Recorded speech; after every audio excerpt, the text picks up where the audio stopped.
Welcome to Tzu Chi This Week. I'm Siri. Thank you for joining us. Tzu Chi volunteers made a barrier-free access for a physically challenged man in China, providing him with a convenient living environment. A senior from Malaysia donated her lifetime saving as part of the construction fund of an international school in Kuala Lumpur. We meet some storm victims in the Philippines who participated in Tzu Chi's Work for Relief program.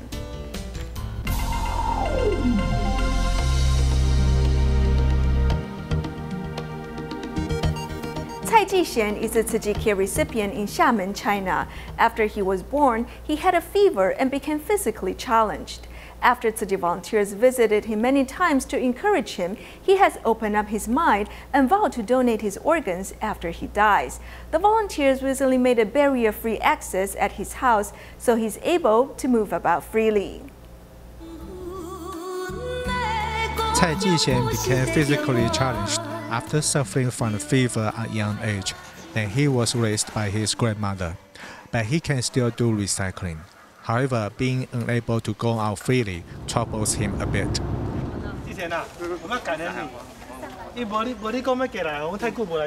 He once told the volunteers that he likes to go out.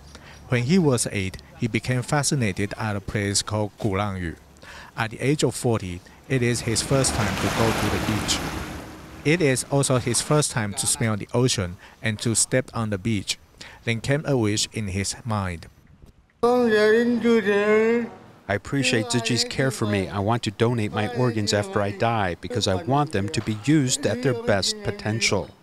The trip made the volunteers realize how difficult it was for him to leave his home because he had to grow or to be lifted up by several people so he could step over door sills and stairs. The volunteers decided to build a handicap-friendly path for him.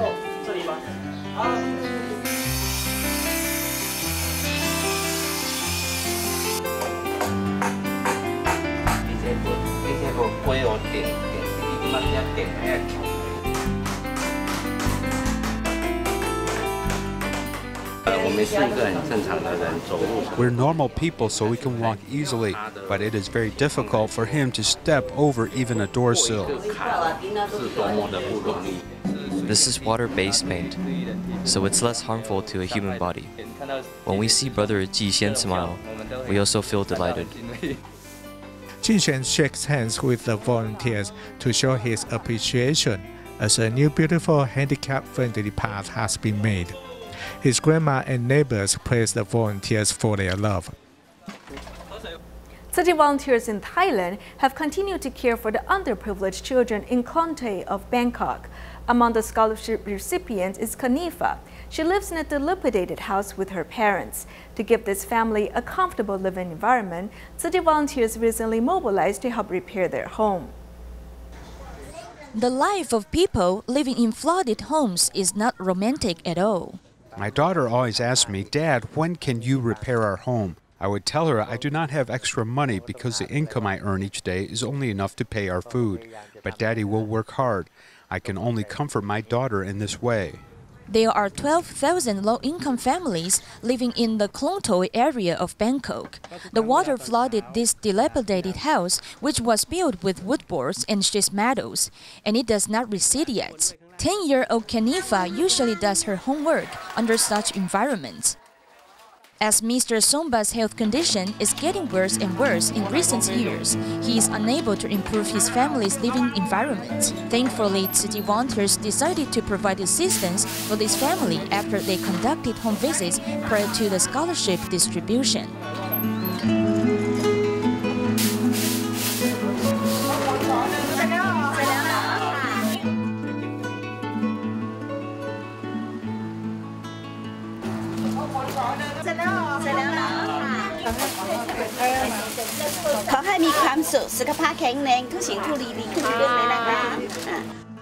Actually, since 2011, Tzu Chi volunteers have started to care for the children in the slum area of Klong Toei and distributes new shoe scholarships to them.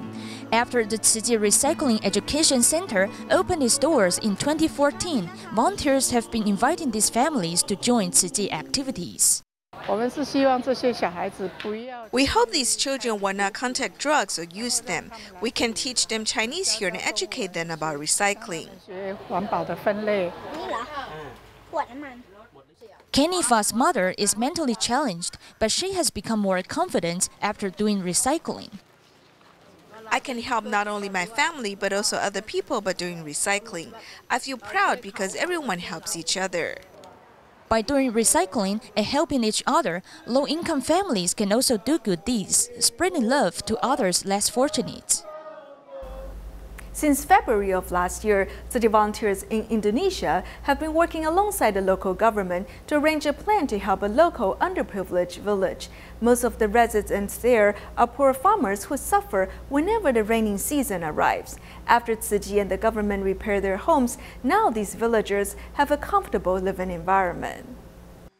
Indonesia's Bogor, Parlong Pajang, Jagabita is known for beautiful farmland. Most of the income for these residents come from farming and bamboo weaving. Many here live on the verge of poverty. Tzu Chi volunteers began planning aid for the residents from February 2016. Tzu Chi provided a plan to help the village. The main purpose was fixing the homes, and therefore, at this moment, the most important task is to see the condition of the homes. Secondly, building materials have to be checked out to see if the materials match our plan. Thirdly, we have to take care of local residents. The plan to help the poor has been engaged for a year. A plan to fix 30 homes was in place with just 6 remaining. Ellie's home was a simple bamboo house, but now she looks forward to a spacious new home. We wanted to fix the house, but my husband didn't earn enough money. Now that Tzu Chi gave us such good shelter, I hope God may bless us and the children can study with ease. The original homes of these residents cannot protect them from rain, but now with Tzu Chi's support and care, their renovated homes are giving them more confidence. To raise money for building a Tzu Chi International School, Tzu Chi volunteers in Kuala Lumpur and Selangor hold a small-scale charity sale once a week to gather support from the community. Through this event, local residents can also contribute to the construction of the new school. To raise money for a new Tzu Chi International School, Tzu Chi volunteer Tan Kim Ten rose up early to prepare food for a charity sale.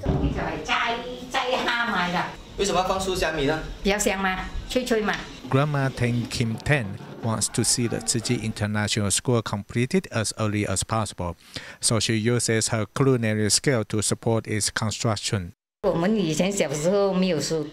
I was little, I didn't have any education, so when I heard the master wants to build the school, I became quite happy and wanted to help her. He is Grandma Tan Kim Ten's husband. He feels sorry that his wife has to cook for a charity despite her wounded hand, so he decided to help her. The bone here fractured. It's not difficult, as long as she likes doing it. If she likes it, it doesn't matter how she does it. They bring the prepared food to a restaurant in Bandar Mokhtar, Cheras for a charity sale. The restaurant owners provides the place and also her food for a charity sale. The sisters were diligent in making the food, so I felt embarrassed and thought about what I could do and bring out for the charity sale. The volunteers raising money to build the school has touched people in the community. I'm amazed to see that you guys are doing something for the school, because I am a PIBG committee, so anything for schools I will do. As a volunteer gathered people's support for the new school through charity sales, they have also shown their determination to carry out the education mission. In our next report, we meet a kind-hearted 87-year-old senior from Kuala Lumpur, Malaysia. When she knew Tzu Chi would build an international school in Kuala Lumpur, she donated her lifetime saving as the construction fund because she wanted to do her part in helping with education. 87-year-old Liu An Chan has never received any education, but she is willing to give to help with education. I've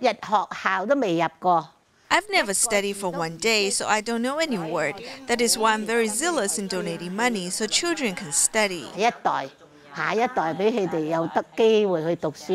When the grandma heard Tzu Chi would be building an international school in Kuala Lumpur, She decided to donate her lifetime saving as part of school construction fund.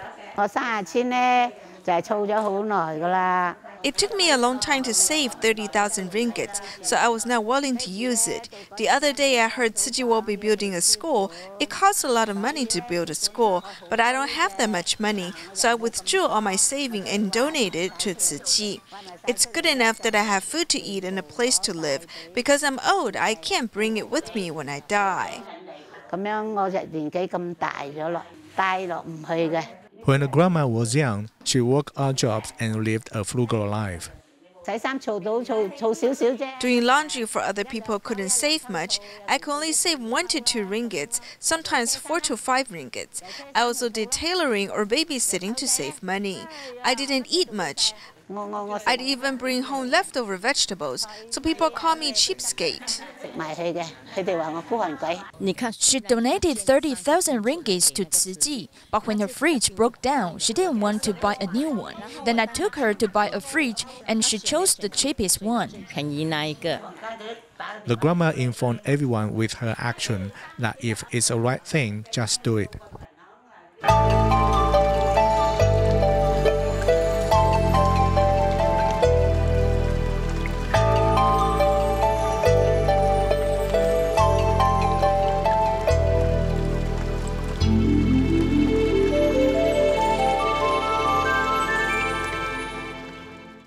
Since 2016, Tzu Chi's U.S. headquarters has been providing Daai mobile pantry and free clinics in San Bernardino to help the poor.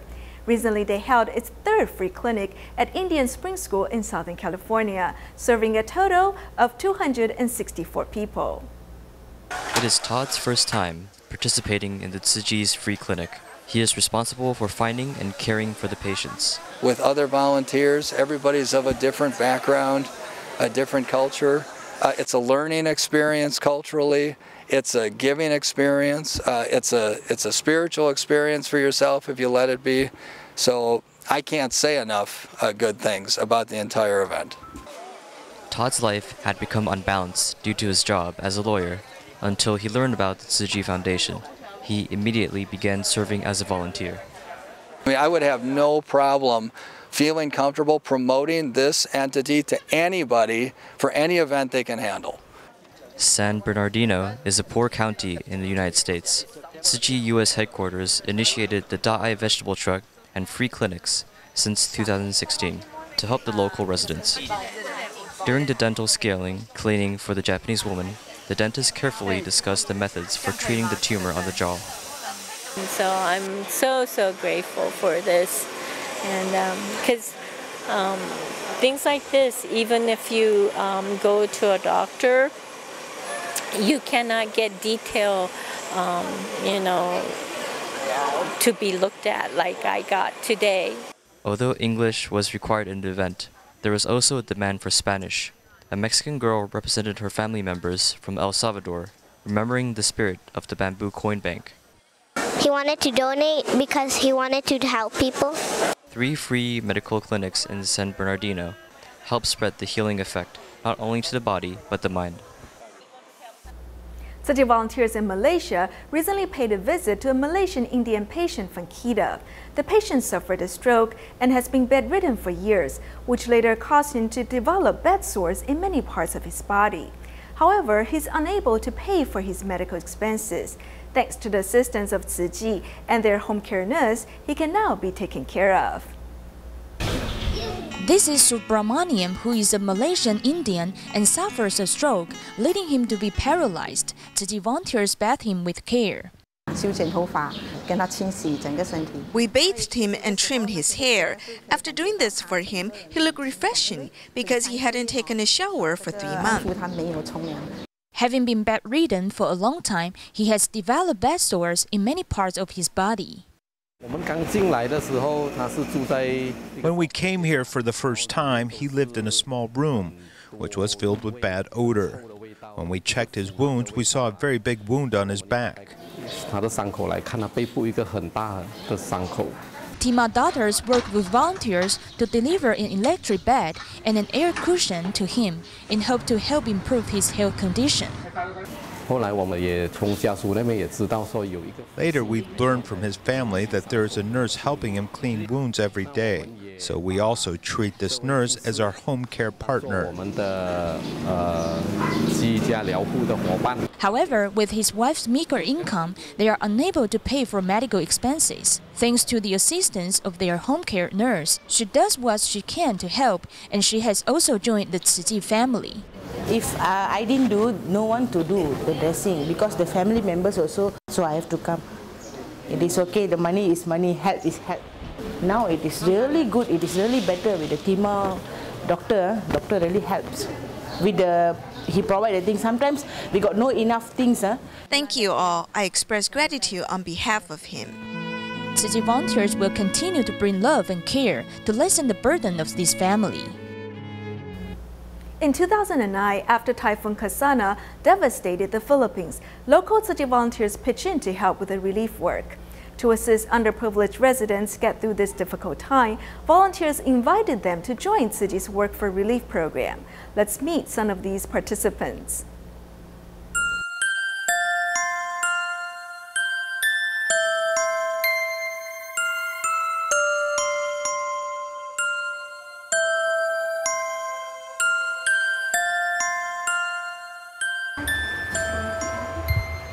The most precious things in this dilapidated house are the graduation photos on the wall. After Yolanda's husband was sentenced to jail for drug crimes 3 years ago, she raises their 5 children alone. Besides making rags to sell, she also does laundry. However, she is still unable to make ends meet. After my husband was sent to prison, I was worried that I'm unable to afford my children's tuition. I'm not sure whether they can still continue their education. By joining Tzu Chi's Work for Relief program, Yolanda can do recycling to earn $17 for 3 days of work each week, which is far more than her original monthly income. I'm thankful for Tzu Chi's assistance. They help reduce my financial burden, and I no longer feel lonely.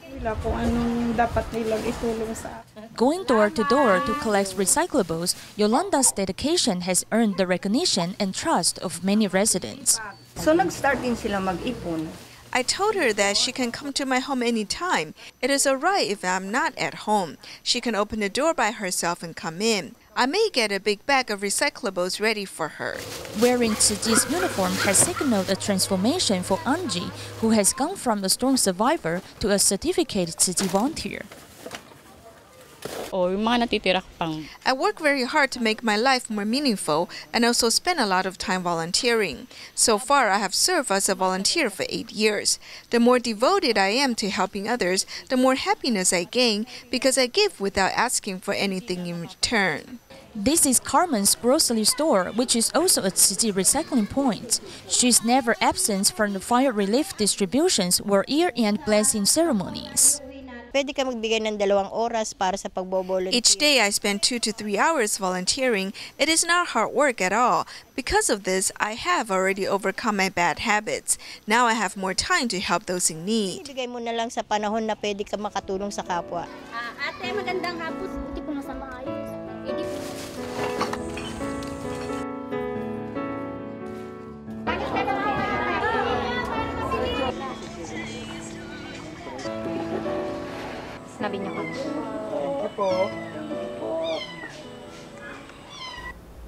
Uterine fibroids are a common benign tumor.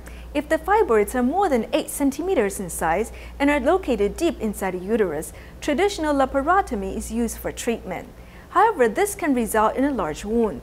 The latest Da Vinci robotic surgery arm offers benefits such as a small wound, quick recovery time, and limited bleeding. Let's see how it works. Ms. Zhang is unmarried, and because of uterine fibroid problem, she experiences a great amount of pain whenever her period comes. She is not only unable to work, but also experiences a large amount of bleeding and shows symptoms of anemia. I probably have to take 3 days of pain medication, and my period is quite heavy, as I need to use nighttime tampons. On the 2nd or 3rd day, I may need to go to the bathroom every hour. 12 years ago, because of a uterine fibroid that was more than 10 centimeters in size, Ms. Zhang did laparotomy myoma surgery. With a wound more than 10 centimeters, she needed a pain-killing shot after the surgery. Compared to traditional surgery, the recovery is much faster as she didn't cry from stomach pain. With traditional procedures, she needed non-stop pain injections, but not this time. To avoid the pain of traditional laparotomy and to protect Ms. Zhang's chances of giving birth, 2 10-centimeter large fibroids will be treated with Da Vinci robotic surgery. This not only offers 10 times magnification and less bleeding, and eliminates some of the difficulty of the surgery. Laparoscopic operations can be difficult because there is limited space. And if the tumor is large, one needs to find blood vessels which need to be stapled to stop bleeding, and only then can the tumor be removed. With the Da Vinci, the recovery of the patient is much faster. Another advantage of the Da Vinci robot is when fibroid position is too low. Laparoscopic sutures may not be dense enough, potentially running the risk of uterine rupture. With the Da Vinci's 270-degree flexibility, there's no limit to the number of sutures. We know that a large number of uterine fibroids near the front may be more difficult to suture. We also need to be more careful because the patient might want to get pregnant in the future, so we need very fine stitches to let the uterus recover. This will allow the woman the chance to get pregnant in the future. Use of the Da Vinci robot arm has been very useful in gynecological uses such as uterine fibroids, uterine endometrial cancer, cervical cancer, and other diseases. The technology is especially used for precancer lymph gland removal while also protecting nearby tissue. In Taiwan, a music teacher at Taipei First Girls High School has brought his students to perform at Taipei Tzu Chi Hospital. The teacher hopes the students not only bring joy to the patients and medical staff, but also learn from giving of themselves. Let's join them there. With the performances of ukulele and cajon, students from Taipei First Girls High School are delivering their best wishes for the patients and staff of Taipei Tzu Chi Hospital. My mother underwent a surgery at the hospital last summer, and I am very grateful to the medical team. Therefore, I thought about bringing the students here to perform as a way to pay back the help. Since most of the students are performing at the hospital for the first time, they seem uptight and nervous. With the encouragement of the listeners, they try their best and benefit from the experience. I was very nervous, fearing that I would make mistakes. However, after singing a song, I felt that I've accomplished a new challenge. I hope our team, our class can bring joy to everyone. I want to wish everyone a speedy recovery. May everyone be safe and happy. As the students perform instruments or sing, they brought joy and vitality to the hospital and gained a sense of achievement. Tzu Chi volunteers in Medan, Indonesia, brought love and care to the children at a local orphanage for Ramadan. Besides bringing them gifts, volunteers also stay until night to have dinner with them. We'll leave you with these images at the end of the program. Thank you for joining us. See you next week.